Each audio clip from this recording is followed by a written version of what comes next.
నమస్తే, welcome to four sites TV. అయోధ్యకు తిరుమల తిరుపతి దేవస్థానం 1,00,000 లడ్డూలను ప్రసాదం పంపిస్తోంది. స్వచ్ఛమైన నెయ్యితో తయారు చేసిన లడ్డూలను శ్రీవారి తరపున రామయ్యకు పంపాలని టీటీడీ పాలక మండలి నిర్ణయం తీసుకుంది.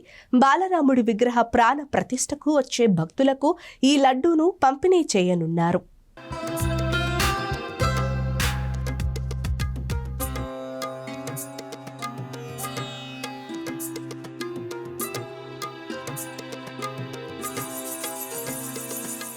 ఈ నెల 22వ తేదీ దేశమంతా రామనామంతో మారుమ్రోగనుంది.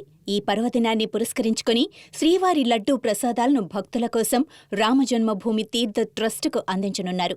టీటీడీ పాలక మండలి నిర్ణయం మేరకు 1,00,000 లడ్డూలను ప్రత్యేకంగా ప్యాకింగ్ చేశారు.